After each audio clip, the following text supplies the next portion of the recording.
Maisha yako ni magumu, unatafuta pesa kwa nguvu sana, lakini unashindwa. Biashara zako zimesimama, mahusiano yako yamesimama, kazi zako zimesimama. Haya yanaweza kanatokea ni kwa sababu nyota yako imeibiwa. Sasa leo nitakuonyesha njia kubwa 5 ambazo wachawi wanatumia kuiba nyota kwenye maisha ya watu, na utakapozijua njia hizi, nyota yako haitakuja kuibiwa tena.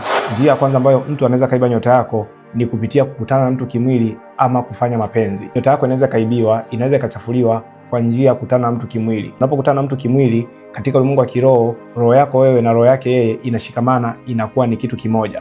Na ndio maana maandiko yanasema wawili hawa hawatakuwa wawili tena, bali ni mwili mmoja. Kwa nini? Kwa sababu wawili hawa wanaunganishwa kwa tendo la ndoa. Ina maana mikosi yake yeye inakuwa mikosi yako, baraka zake yeye zinakuwa baraka zako, ama kama kuna laana yote ambayo inamfuatilia inakuwa laana yako wewe.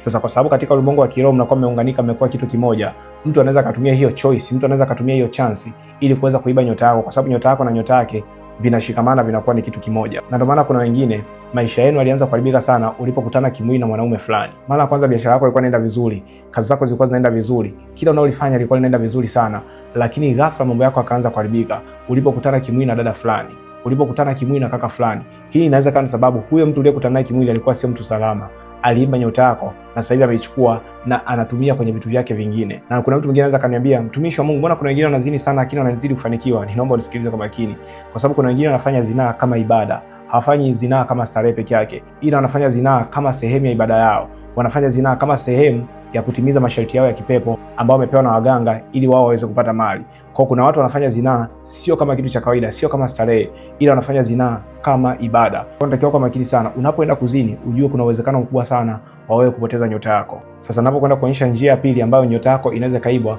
kama bado haujasubscribe channel yetu, unaweza ukasubscribe pale ulipo, ili kipindi ninachokuletea mafundisho mapya uwe wa kwanza kuyapata. Na kama bado hujalike video hii, basi unaweza ukalike mahali pale. Mungu akubariki sana. Njia ya pili ambayo unaweza kaibiwa nyota yako ni kwa njia ya kupokea zawadi mbalimbali kutoka kwa ndugu, jamaa au marafiki. Ninaomba nisikize kwa makini sana. Sio kila mtu ambaye anakupa zawadi kwenye maisha yako ni kwamba anakupenda. Sio kila mtu ambaye anakupa zawadi kwenye maisha yako ni kwamba anakuhitaji. Sio kwamba anakuthamini, ila kuna mtu mwingine anaweza kana kukupa zawadi kwenye maisha yako kwa sababu anataka kuiba nyota yako. Ni kwa sababu anataka kufifisha nyota ambayo Mungu ameweka ndani yako. Na ndio maana kuna wengine mko hapa baada ya kupokea tu zawadi za aina fulani. Wengine baada ya kupokea zawadi za harusi, ndoa zenu zilikuwa zikai vizuri. Mlipokuwa nje ya ndoa, mlipokuwa kwenye mahusiano, wewe na mchumba wako mlikuwa mnapendana sana, mlikuwa mnapatana sana. Lakini kutokea mmepokea zawadi zile za harusi, mpaka leo mambo yenu yamekuwa hayaendi vizuri. Vitu vyenu vimekuwa vikivurugika. Maisha yenu yamekuwa yakivurugika. Biashara zenu zimekuwa zikivurugika. Kwa sababu nyota yako ilibiwa kwa njia ya kupewa zawadi. Na ndio maana kuna somo nishaitoa nikwambia sio kila zawadi unazotakiwa kupokea. Kuna wengine ulipokea zawadi ya pete kutoka kwa shoga yako, lakini kutokea ulipopokea zawadi ya pete, maisha yako ya mahusiano yamekuwa ni magumu sana mpaka leo. Yaani wanaume wanakuja kwenye maisha yako wanaondoka, wanawake wanakuja kwenye maisha yako na kutumia wanaondoka. Au kuna wengine mmepewa hizi shanga za kiunoni, kutokea mlipopewa hizo shanga za kiunoni wa dada kama zawadi, mpaka leo swala lako la uzazi imekuwa ni shida. Unaingia kwenye period unapata maumivu makali sana. Kuna wengine mmepewa zawadi za saa, lakini kumbe hiyo zawadi ya saa ilikuwa imekuja kuiba nyota yako ya muda, kuiba nyota yako ya wakati, kwa sababu roho ya kucheleweshwa inaweza kawekwa ndani ya saa. Yaani wewe unaweza kuwa unashinda kufikia hatima yako kwa haraka, unaweza kuwa unashinda kufikia muujiza wako kwa haraka, ni kwa sababu ya zawadi ya saa uliyoipokea. Ukiwa umepewa zawadi ya saa, umekuwa ukiota kila siku mandoto ya kwamba uko darasani na muda unaofika kukusanya mtihani wenzako wanakusanya lakini wewe ukusanyi. Ama umekuwa ukiota unaenda kupanda gari lakini unakuta ile gari imeshakuacha, wenzako wameondoka, wameshakuacha tayari. Ni kwa nini? Njia tatu ambayo nyota mtu inaweza kaibiwa. Nyota mtu inaweza kaibiwa kupitia nguo zake, hasa zile nguo za ndani. Kuna watu mko hapa huwa mna tendency kubwa sana kupoteza nguo za ndani. Na ushai kujiuliza kwamba hizo nguo za ndani ambazo huwa zinapotea huwa zinaenda wapi? Ni kweli mtu anaweza kuiba nguo yako ya ndani aende kaivae? Kuna mwingine anakuambia Apostle Sengo, mimi nilivyoona nguo zangu za ndani zinapotea kila siku, nikaanza kuanika bafuni, ninaanika nguo zangu bafuni, lakini bado bafuni huko zinapotea. Yaani mimi mtumishi, haipiti wiki mbili, wiki moja, nguo zangu za ndani zinapotea. Sio kwamba hizo nguo zinapotea katika hali ya kawaida, hapana. Ni kwa sababu nguo za mtu zinaweza kutumika ili kubeba nyota ya mtu. Zinaweza kutumika ili kubeba kibali cha mtu. Zinaweza kutumika ili kubeba kile kitu ambacho Mungu ameweka ndani yake, nyota ya biashara, nyota ya kazi, nyota ya mahusiano. Nguo zako za ndani zinaweza kutumika kuiba nyota yako. Na ni kwa nini wewe inakuwa hivi? Mtu anapovaa nguo, anapoivua, sehemu ya roho yake ama sehemu ya nafsi yake huwa inabakia kwenye nguo. Na ndio maana maandiko yanasema kwamba lile koti la Elisha alitumia ili kufanya miujiza. Alichapa maji ya mto Yordani na mto Yordani ukagawanyika katikati. Ni kwa nini? Ni kwa sababu ya nguo. Ni kwa sababu sehemu ya roho ya Elia ilibaki kwenye ile koti. Hata baada ya Elia kuivua ile koti, sehemu ya roho yake ilibaki pale. Ile nguvu ya kufanya miujiza ilibaki kwenye nguo yake. Nawe ni hivyo hivyo, unapovaa nguo, hasa ile nguo yako ya ndani, unapoivua, sehemu ya roho yako huwa inabakia kwenye nguo. Na ndio maana natakiwa makini sana hata unapowapa watu zawadi za nguo. Usipende sana kuwapa watu zawadi ya nguo ambazo umeshakwisha kuzivaa tayari. Ni bora ukachome tu mpendwa.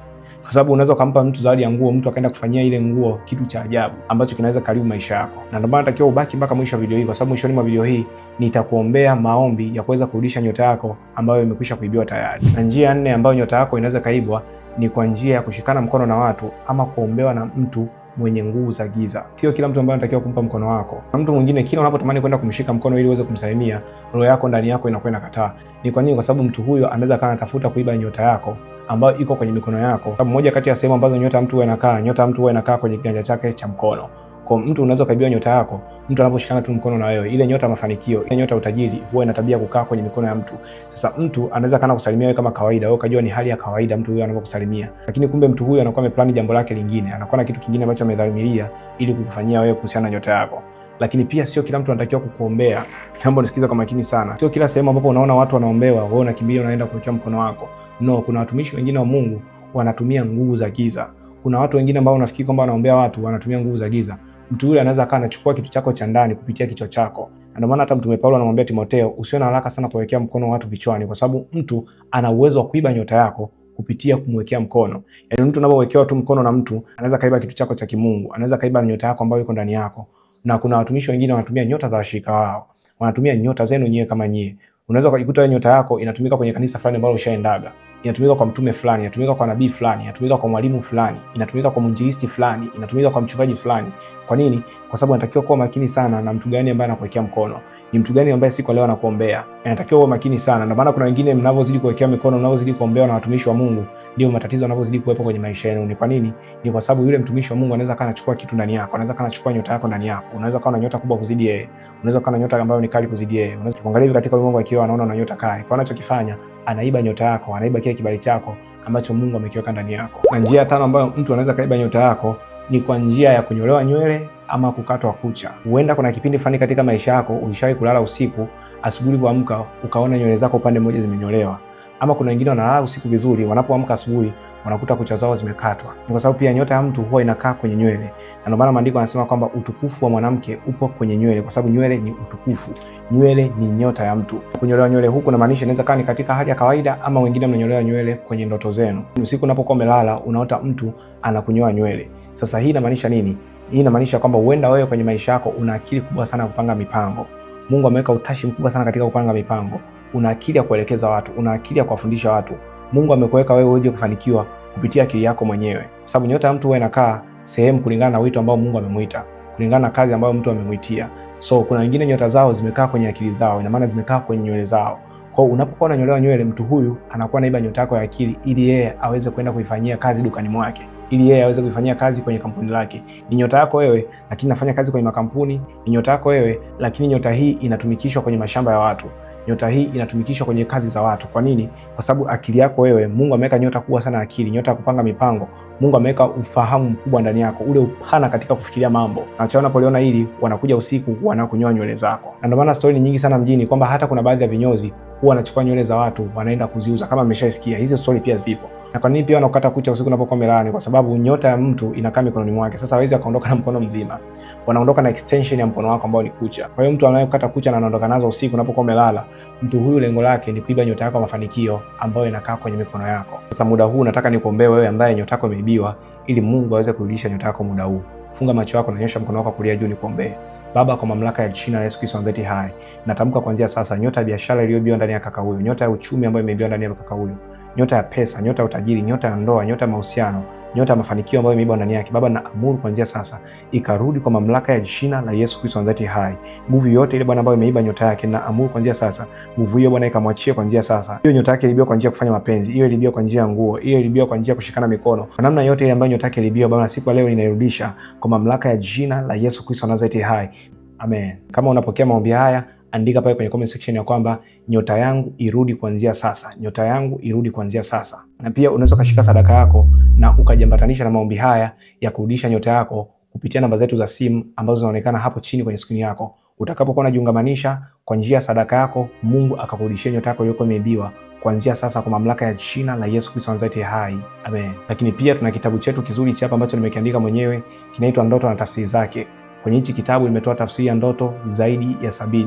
Nimetoa tafsiri ya ndoto zaidi ya 70 na namna gani ya kuweza kuziombea. Lakini sio hivyo tu, nimekuelekeza namna gani ya kuweza kutafsiri ndoto yote ile ambayo umeiota ambayo hujui maana yake, kwa sababu kuna muda unaweza kaingia kwa mtandaoni ukatafuta maana ya ndoto hata usione, ama kuna wengine unaweza tukaambia maana ya ndoto lakini haujui namna gani ya kuiombea ndoto hiyo.